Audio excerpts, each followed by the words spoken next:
El primer tema que te voy a presentar, Javier, se llama María Trinidad Ramírez, alias La Tamalera Asesina. María Trinidad ya no titubeó. Estaba agotada, cansada del infierno en el que su vida se había convertido junto al peluquero Pablo Díaz. Lo observó. El hombre roncaba profundamente, dormido frente al televisor. Era el momento. Difícilmente volvería a tener otra oportunidad como esa. La mujer agarró un bate de madera que descansaba en un rincón de la habitación. A Pablo le gustaban los deportes y jamás imaginó que aquello sería su condena. No hubo remordimientos, solo una ira visceral que ardía en lo más profundo de toda mujer. Un hastío que le dio la fuerza necesaria para empuñar el bate. Con toda su energía, asestó un golpe brutal en la cabeza del hombre dormido, que se desplomó al suelo. Ya no había marcha atrás. María Trinidad descargó otro golpe, luego uno más. Su víctima ya no le insultaría, ni volvería a golpear a los niños. No moría todavía, pero el peluquero Pablo Díaz no volvería a maltratar a su mujer, ni a sus hijastros, ni a nadie más. Su vida en este mundo estaba terminada. Así comenzó uno de los casos policiales más escalofriantes de los años 70.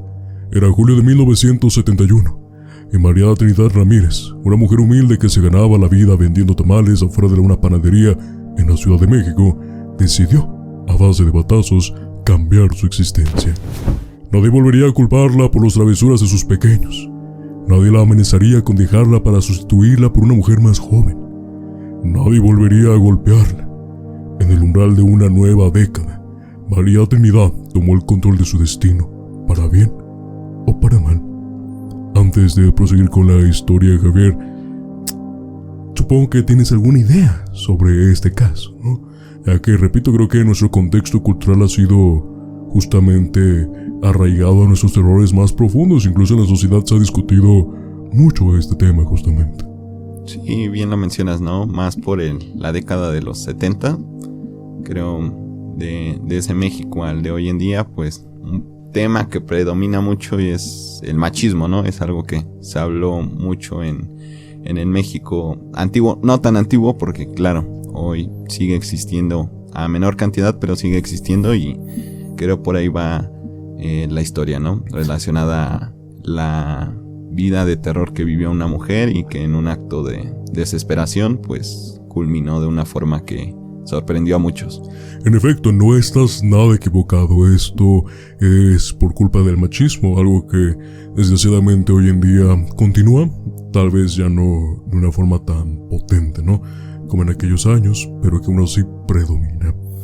Vamos a conocer un poquito del contexto de María Trinidad para no solo quedarnos con la narración inicial, sino para que también entiendan del por qué dichas acciones, como lo acabamos de discutir. Sí, que al final no se trata de justificar, sino bien lo mencionas, ¿no? La palabra correcta es comprender, porque muchas veces la gente piensa que alguien quiere romantizar las acciones de una persona que es asesina, pero no se trata de justificar, se trata de comprender de cómo o por qué llegó hasta ese punto. Exactamente, y en este momento lo vamos a comprender justamente. María Trinidad Ramírez era como muchas otras mujeres mexicanas que no tuvieron la oportunidad de estudiar o aprender un oficio que les permitiera ganarse la vida con dignidad.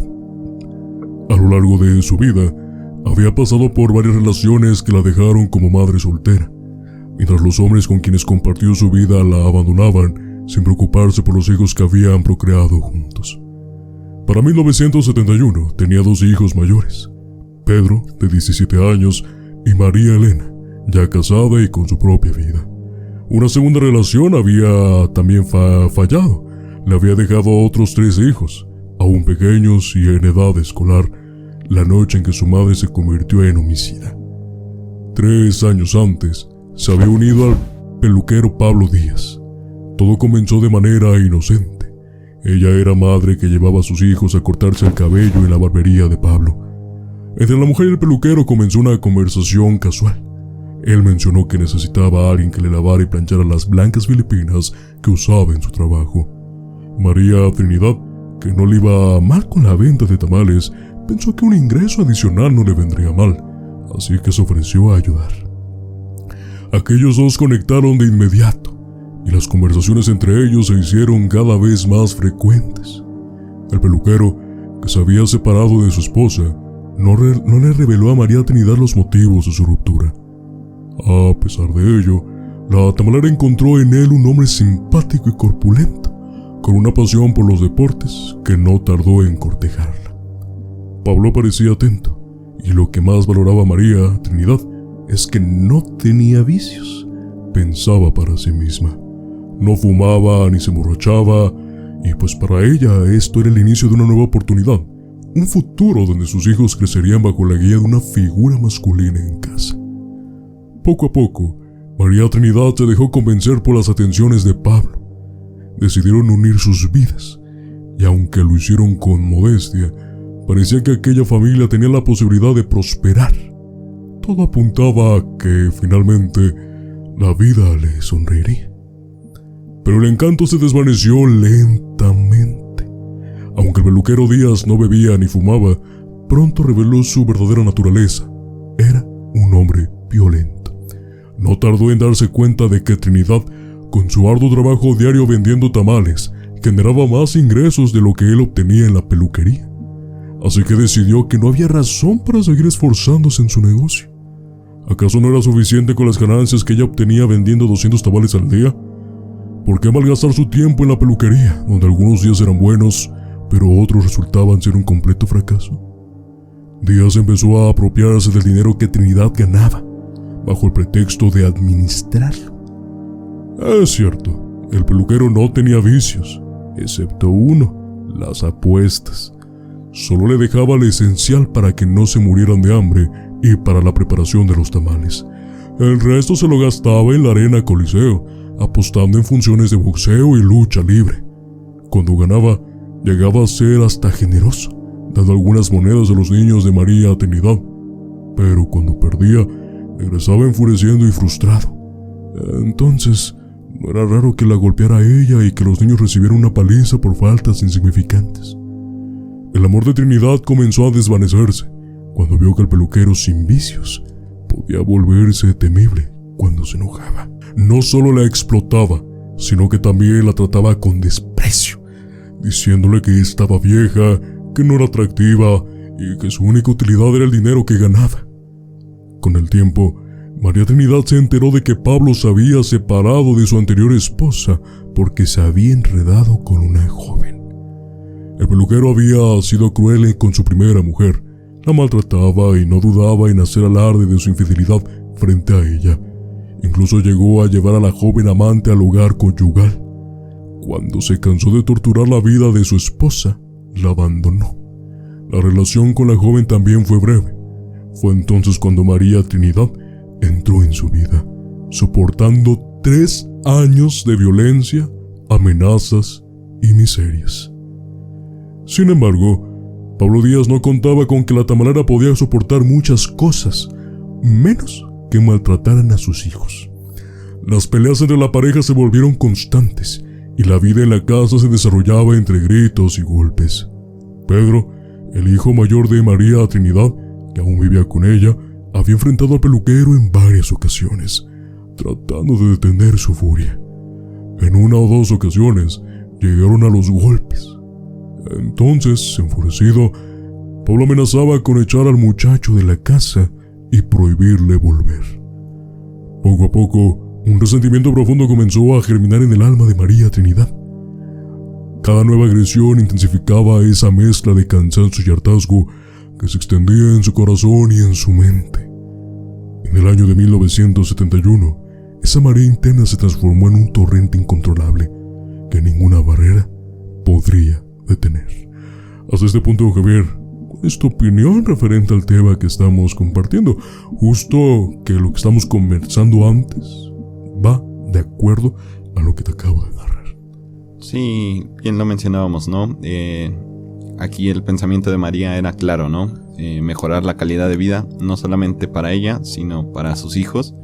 Y pues ya por ahí se va desarrollando la historia, ya vas dando los indicios de qué es lo que va a provocar que María pierda el control, porque bien lo mencionas, ¿no? Podía tolerar muchas cosas, podía tolerar que esta persona dejara la peluquería unos días, vivieran únicamente del salario que obtenía a través de los tamales, pero ocurre un hecho que pues detona todo y es lo que la hace, pues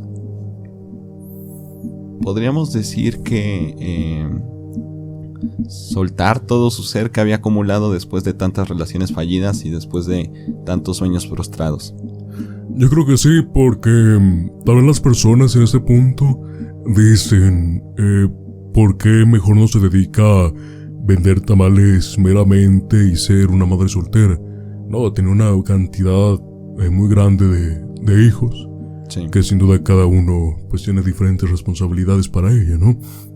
Entonces es complicado económicamente hablando, es muy complicado conllevar una familia.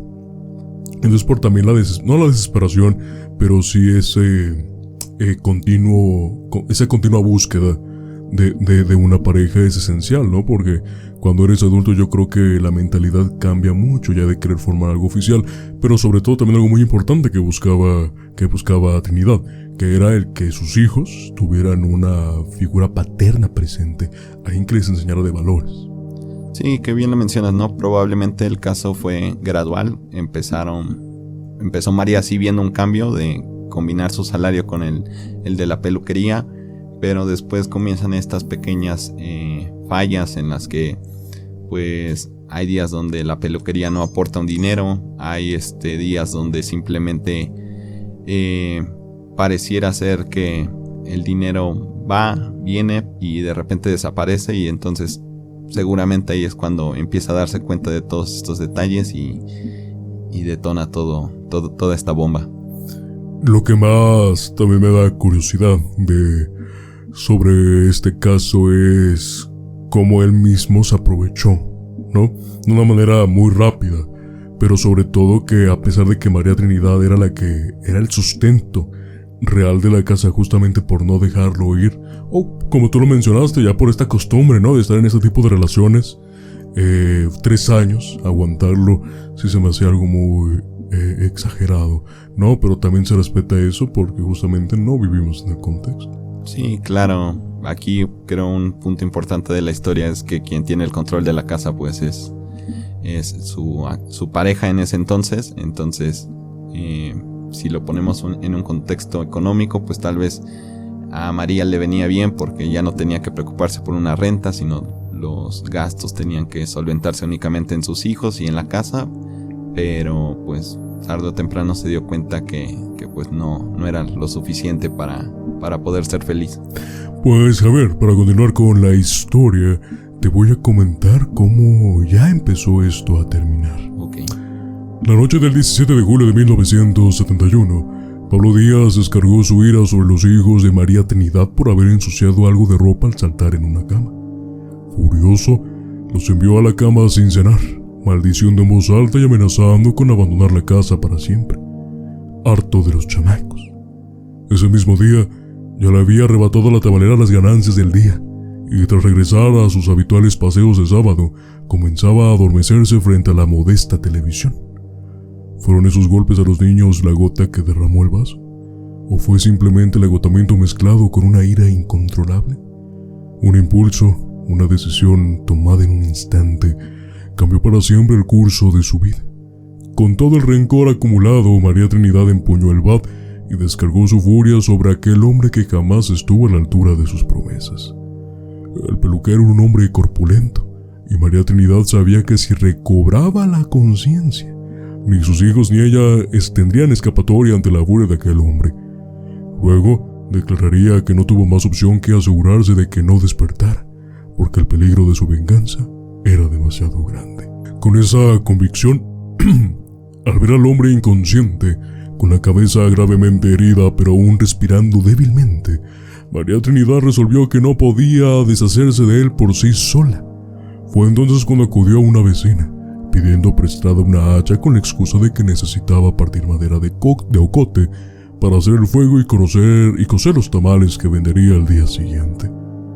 Tal vez el primer golpe fue el más difícil de dar, pero luego la situación dejó de ser una cuestión de moral para convertirse en una de supervivencia. ¿Era él o era ella y sus hijos? Así que comenzó a desmembrar al peluquero, fragmento por fragmento. Los restos del hombre fueron metidos en un costal, un detalle que la prensa no tardaría en desatar, señalando con macabra precisión que se trataba de un costal de productos de Conasup. El tiempo avanzaba inexorablemente, y en su agitación, María Trinidad decidió que arrojaría los restos en la calle, usando el carrito con el que solía transportar sus cosas del puesto de tamales. Pero en su estado exaltado y ofuscado, no se le ocurrió mejor idea que colocar la cabeza en uno de los botes alcolchonados que usaba para cocer los tamales. María Trinidad salió en su casa en el número 15 bis de la calle Pirineos, caminando en la oscuridad de la noche. Avanzó un buen trecho antes de abandonar la costal en vía pública, creyendo que así desaparecerían las huellas de su desesperado acto. A la mañana siguiente, una vecina, al notar el saco abandonado, le pidió a su sirvienta que lo moviera, pensando que se trataba de otro de los residuos de la pollería cercana, que solía dejar la basura afuera hasta que pasara el camión recolector. Pero lo que parecía ser una tarea rutinaria se transformó en un horror indescriptible cuando la empleada, al intentar mover el saco, descubrió que en su interior no había desperdicios, sino los restos desmembrados de un cuerpo humano. El grito de terror resonó en la calle, atrayendo la atención de los vecinos, y pronto la policía fue llamada al lugar. La investigación pronto reveló sus resultados. Los agentes, al examinar los restos desmembrados, hallaron pruebas suficientes para identificar a la víctima. Al rastrear las pistas, llegaron hasta el peluquero Pablo Díaz, cuya identidad confirmaron como la del hombre encontrado en el costal. Los antecedentes penales del difunto, que incluían delitos por robo y lesiones, añadieron una sombría profundidad al caso, cerrado el círculo sobre el macabro suceso ocurrido en la calle Pirineos. La identificación del cuerpo y las huellas digitales condujeron a la policía hasta el número 15 bis de la calle Pirineos. Allí, los agentes descubrieron la escena del crimen y oculto entre los restos, el bote que contenía la cabeza de Pablo Díaz. La investigación llevó a la detención de toda la familia, con el joven Pedro señalado como el principal sospechoso. En medio de la creciente tensión, María Trinidad Ramírez decidió hablar. Confesó no solo el asesinato, sino también las esperanzas desvanecidas, la explotación, los maltratos y la violencia infligida por sus hijos. Describió el desenlace final con una frialdad aterradora. Las imágenes del bote con la cabeza de Pablo Díaz desataron una ola de horror entre los mexicanos. Un informe forense filtrado a la prensa describía la cabeza como ablandada y macerada. Aunque ese estado era el resultado de los golpes del bat, surgieron especulaciones macabras. Algunos se preguntaron si Trinidad había hervido la cabeza del peluquero para incorporarla en sus tamales a casa. La realidad es que María Trinidad Ramírez mató a Pablo Díaz, pero nunca utilizó la carne de su cabeza en la preparación de tamales. Sin embargo, la leyenda persistió.